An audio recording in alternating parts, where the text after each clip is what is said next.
Okay, everyone, this is my spoiler review of X-Men the Animated Series Season 1, Episode 2, Night of the Sentinels, Part 2. This was originally released November 7th, 1992. Before I jump into this review, please make sure to subscribe to my channel. It's a brand new channel that I'm doing that's going to be covering everything X-Men and mutant related, so make sure to hit that subscribe button if you want to see more. I'm also going to be doing every single episode of this show.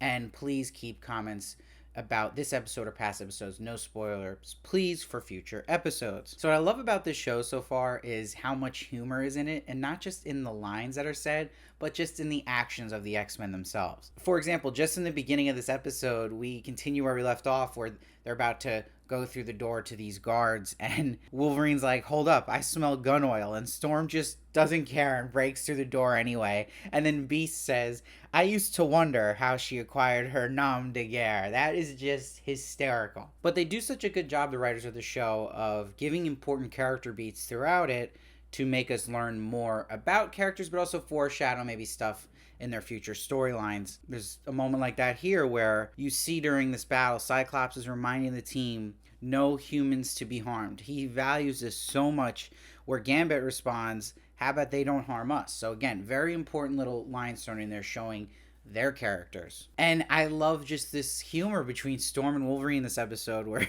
Storm's like, we must destroy the hard files as well. It's locked, she realizes. And then Wolverine goes, unlocked, and he just opens it with his claws. That was great. Now, we actually don't learn till this episode that this mysterious villain with the shades, his name is Gyrick, and we see is in Detroit and has Jubilee there. But the man who's building and repairing these Sentinels, we learn, is Trask.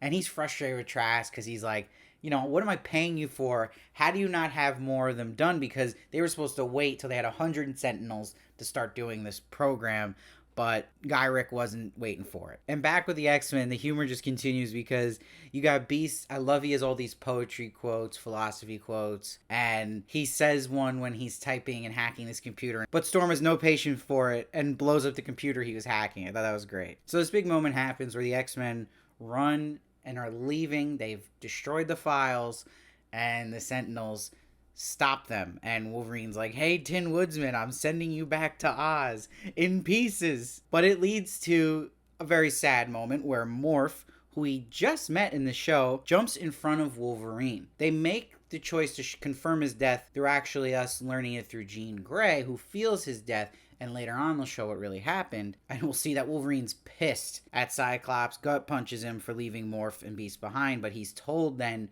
by Jean Grey that Morph is dead.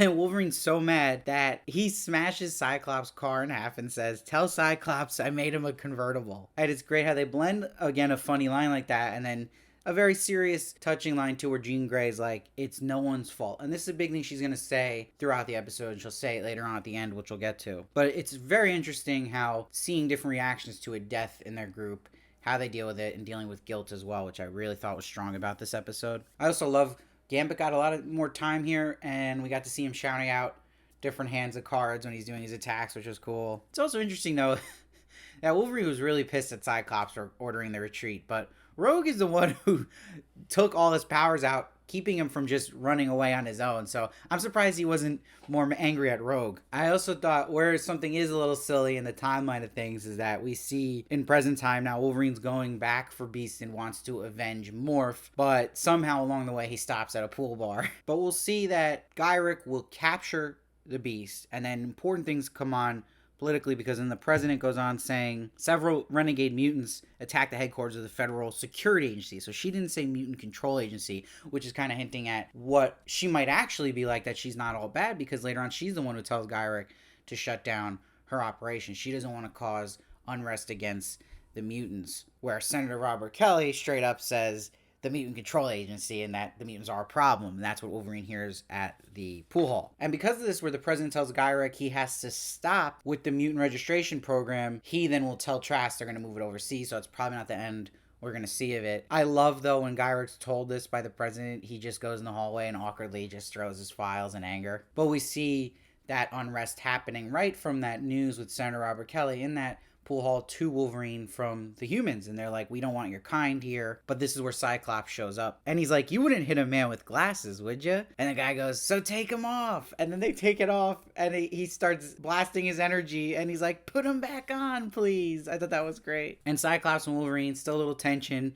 but he's like, how would you like to locate the Sentinels' home base? So that gets Wolverine's attention now. Now, Cyclops will be greeted by a Sentinel outside of Jubilee's house, and he zaps his arm off. I thought it was really cool, though, that they can just fly and return for repair the Sentinel. Like, oops, okay, I'm done. I need to repair, and just go into the sky. But I love when he gets to the repair center, he rips through the ceiling window, which releases Jubilee. And Trask is like, can't those things watch where they are going? I thought that was so funny. But they follow this Sentinel, and this gets the X-Men to show up for this great final battle, which is awesome, with the theme music going, and everyone gets such a nice moment here to destroy one of these Sentinels. Now, I'm biased because Storm's my favorite, so she gets a great moment where she pulls one of them outside to use thunder and lightning on them, and Wolverine has a good one because it has more than just Achilles says this one's for Morph, so it's a nice payoff to bringing full circle from Morph's death. And now Jubilee will say goodbye to her foster parents and officially move in to the school for the gifted. And it's a nice moment to end on too, where Cyclops contemplates if he did the right thing retreating, and Jean's like, you did what you had to, and so did they, speaking of Beast and Morph. So again, Jean has some really good moments here, and they do a really good job of dealing with things like this with Cyclops and Wolverine. Again, different reactions to a death and different reactions to how to go about what they do. So I thought this was a great episode, just as good, probably even a little better than the premiere. So I'm actually going to give this one an 8.9. Let me know what you thought down below this episode. Let me know if you plan on watching the whole series, if you're excited for the X-Men 97, any thoughts you have. I read every comment, try to respond as many as I can, and please subscribe if you want to see a bunch of X-Men content. I will be doing it here, and also check out my main channel, Steve Varley Show, if you enjoy me in general, and I'll see you next time.